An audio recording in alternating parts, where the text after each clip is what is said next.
Imagine que hoje, sem aviso, a internet cai, as rotas comerciais param, as cidades ficam sem comida e os governos desaparecem da noite para o dia. Parece o roteiro de um filme pós-apocalíptico. Mas isso já aconteceu. Há 3.200 anos, a Idade do Bronze era o ápice da sofisticação humana.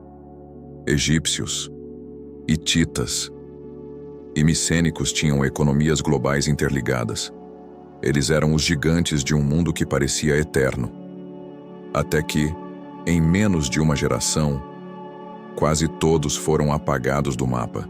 Templos foram queimados. Alfabetos inteiros foram esquecidos. Por décadas, culpamos invasores misteriosos conhecidos como povos do mar. Mas a ciência moderna acaba de revelar que a verdade é muito mais perturbadora do que uma simples guerra. Hoje, vamos analisar as evidências climáticas, os registros de fome e as cartas desesperadas encontradas nas cinzas de Ugarit. Vamos descobrir o que realmente causou o colapso da Idade do Bronze e por que o nosso mundo moderno pode estar a seguir exatamente o mesmo caminho. Para entender o tamanho da queda, primeiro temos de entender a altura vertiginosa do pico.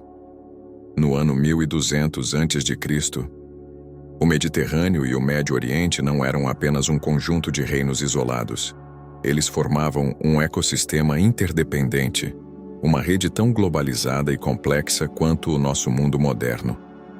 Imagine navios de casco largo cruzando as águas perigosas do Mar Egeu, carregando toneladas de estanho vindas das montanhas distantes do Afeganistão, atravessando milhares de quilômetros por rotas terrestres e marítimas, apenas para se encontrarem com o cobre extraído das minas de Chipre. Sem o estanho de um lado e o cobre do outro, a metalurgia da época simplesmente não existia. O bronze era o petróleo da antiguidade. Ele era a base de tudo. Sem ele, não existiam as ferramentas que aram a terra, não existiam as espadas que protegiam as fronteiras, e não existia a moeda de troca que movia a economia. As capitais da época, como a monumental Tebas no Egito, a impenetrável Hattusa no Império Hitita e a dourada Micenas na Grécia, eram metrópoles vibrantes e cosmopolitas, centros de riqueza onde se falavam dezenas de línguas e se negociavam especiarias, marfim e tecidos preciosos. Os grandes reis, que se tratavam por irmãos em tabuletas de argila, mantinham uma diplomacia sofisticada, trocando presentes luxuosos e enviando emissários em viagens que duravam meses apenas para selar casamentos reais ou tratados de paz. Era uma rede de dependência mútua absoluta. Os artesãos em Creta dependiam do grão que vinha do Egito, enquanto os guerreiros hititas dependiam do metal que passava pelas mãos de mercadores semitas. Era um sistema de equilíbrio delicado. Se um único império caísse, se uma única rota fosse cortada por piratas ou desastres naturais, todos os outros sentiriam o choque. Era a primeira grande economia de escala da humanidade. Um castelo de cartas, erguido sobre a estabilidade do comércio internacional. Mal sabiam aqueles reis e mercadores, enquanto brindavam em taças de ouro e celebravam a sua prosperidade, que as fundações estruturais dessa rede global estavam prestes a rachar sob o peso de forças que eles não podiam controlar, e que o seu mundo de ouro estava a poucos passos de mergulhar num silêncio absoluto. Por volta de 1177 a.C., o pânico começou a espalhar-se pelas águas do Mediterrâneo, como uma sombra que devorava o horizonte. Relatos egípcios gravados nas paredes do templo de Medinet Habu descrevem uma confederação de ilhas que avançava com uma fúria imparável, uma força que nenhum reino, por mais poderoso que fosse, conseguia deter. Eles ficaram conhecidos como os povos do mar. Mas quem eram eles na verdade? Ninguém sabe, ao certo, a sua origem exata ou o que os motivava a destruir tudo o que encontravam. Alguns historiadores sugerem que eram guerreiros de diversas regiões da Europa e do Egeu. unidos pelo desespero e pela necessidade de novas terras, mas onde as suas proas de navios tocavam a areia, deixavam apenas cinzas e silêncio. Cidades fortificadas que resistiram a séculos de cercos e guerras imperiais foram dizimadas em poucos meses. O sistema defensivo das grandes potências, focado em guerras de carruagens e exércitos organizados, revelou-se inútil contra as táticas de guerrilha e o ataque anfíbio destes invasores misteriosos. A destruição não foi apenas física, foi o colapso de toda uma estrutura de poder. Em Ugarit, uma das cidades portuárias mais ricas e cosmopolitas da Idade do Bronze, arqueólogos encontraram um testemunho silencioso de uma tragédia absoluta. Escondida entre os escombros, estava uma tabuleta de argila dramática, escrita com urgência nas últimas horas de vida da cidade. Ela era uma mensagem desesperada do rei Hammurapi para o rei de Chipre, e suas palavras ecoam até hoje através dos milênios. A carta dizia: "Meu pai, os navios do inimigo chegaram, as cidades foram queimadas, e o mal foi feito no meu país. Onde estão as minhas tropas? Onde estão as minhas carruagens? Elas estão nas fronteiras dos hititas, e agora o meu país está entregue a si mesmo." Esta carta nunca chegou ao seu destino. Ela foi encontrada ainda no forno de cerâmica da cidade, abandonada, apressadamente enquanto Ugarit caía sob as chamas dos invasores.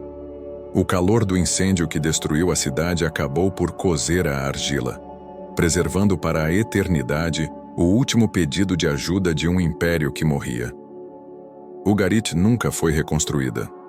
O seu porto, que antes fervilhava com mercadores e ouro, tornou-se um cemitério de pedras cobertas de areia. O mundo que os antigos conheciam estava a ser desmantelado peça por peça, e o caos dos povos do mar era apenas o início de um abismo ainda mais profundo. À medida que as cidades caíam, as rotas comerciais que sustentavam a Idade do Bronze eram cortadas. Sem o cobre de Chipre e o estanho que vinha de terras distantes, a tecnologia da época simplesmente evaporou. O que restou foram refugiados, fome e o fim brutal de uma era de ouro. Mas aqui é onde a história crítica entra em cena para desafiar a narrativa tradicional. Por décadas, os livros didáticos resumiram este apocalipse a uma série de invasões bárbaras. Mas pare e pense por um momento. Seriam apenas piratas e saqueadores armados com tecnologia inferior os únicos responsáveis por derrubar 5 impérios mundiais altamente organizados ao mesmo tempo? Impérios que sobreviveram a séculos de guerras, conspirações e pragas? A ciência moderna e a arqueogenética dizem que não. Estudos recentes em paleoclimatologia, analisando amostras de pólen em sedimentos de lagos antigos e os anéis de crescimento de árvores milenares, revelam um culpado muito mais silencioso e devastador. Uma mega seca catastrófica que durou 300 anos. Não foi um evento passageiro. Foi uma mudança implacável no ecossistema do Mediterrâneo. Imagine a escala dessa pressão sobre uma sociedade agrária. As colheitas falham no primeiro ano. As reservas são usadas no segundo. No terceiro ano, o pânico instala-se. A fome persistente gera revoltas internas sangrentas. Nesta época, os reis não eram apenas administradores. Eles eram vistos como divindades ou intermediários diretos dos deuses, responsáveis por garantir a chuva e a fertilidade da terra. Quando os céus se fecharam, esses monarcas perderam a sua autoridade sagrada. Sem excedente agrícola, o sistema de impostos colapsou. Sem impostos, os exércitos profissionais de elite não podiam ser pagos. As fronteiras ficaram desguarnecidas. É aqui que a identidade dos povos do mar ganha uma nova e trágica camada. Eles não eram apenas invasores oportunistas em busca de ouro. Eles eram refugiados climáticos desesperados. Eram populações inteiras deslocando-se com famílias, carroças e pertences, fugindo da morte por inanição nos seus territórios de origem. O mundo entrou num efeito dominó de desespero total. Quando um elo da corrente quebrava, o sistema globalizado de trocas desmoronava. As cidades que escapavam à seca eram sobrecarregadas pelos famintos ou destruídas pelos desesperados. O que vimos em 1177 a.C. não foi apenas uma guerra, mas a falha sistêmica de uma civilização que se tornou complexa demais para sobreviver a uma natureza hostil. O colapso foi o resultado final de uma tempestade perfeita, onde a fome, a revolta social e a migração em massa se fundiram num único evento apocalíptico. Quando o comércio de estanho parou devido ao caos, a Idade do Bronze terminou tecnicamente. Para entender a gravidade deste momento, é preciso compreender que o estanho era o petróleo da antiguidade. Sem ele, a liga que definia a era não podia ser produzida. À medida que as rotas comerciais que ligavam o Afeganistão ao Mediterrâneo foram cortadas, o fornecimento parou. As fundições silenciaram. Sem matérias-primas, os exércitos não podiam ser mantidos. As armaduras de bronze e as armas que protegiam as cidades tornaram-se impossíveis de substituir, deixando os impérios vulneráveis a qualquer incursão externa. Mas o colapso foi muito além do militar. As burocracias estatais evaporaram.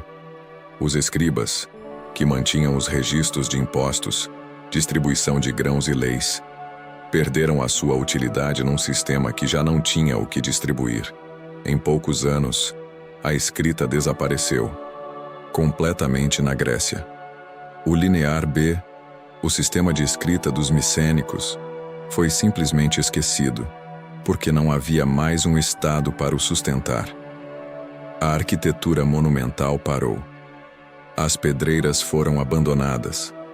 Os palácios que outrora ostentavam afrescos vibrantes transformaram-se em ruínas cinzentas, habitadas por camponeses que já não sabiam quem os tinha construído.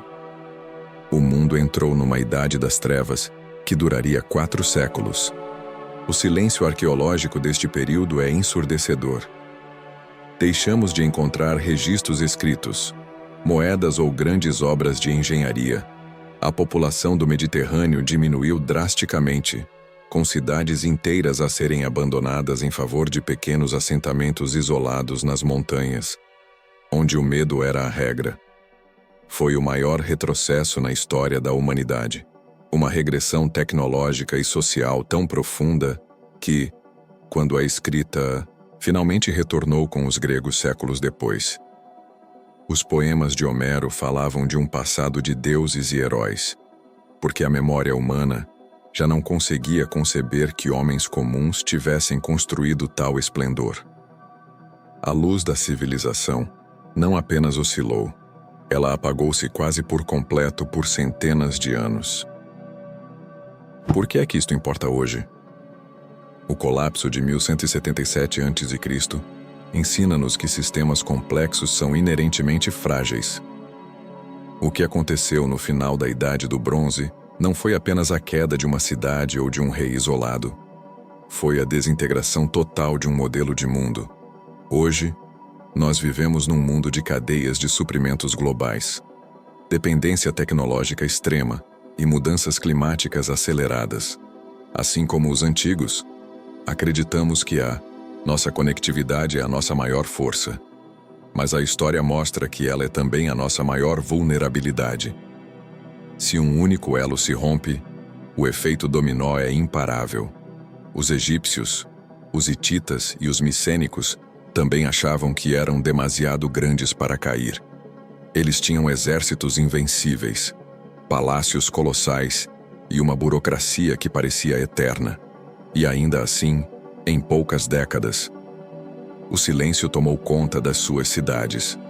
A história não se repete, mas ela rima com uma precisão assustadora. As secas que devastaram os campos de trigo de Ugarit rimam com as crises hídricas modernas. As revoltas sociais por falta de comida rimam com a instabilidade política que vemos nos nossos noticiários.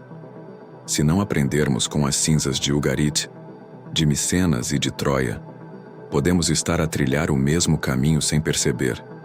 podemos ser os próximos a deixar para trás apenas fragmentos, sejam eles tabuletas de argila enterradas no deserto, ou discos rígidos esquecidos em servidores sem energia, para que os futuros arqueólogos de uma nova era tentem entender, finalmente, o que correu mal na nossa civilização.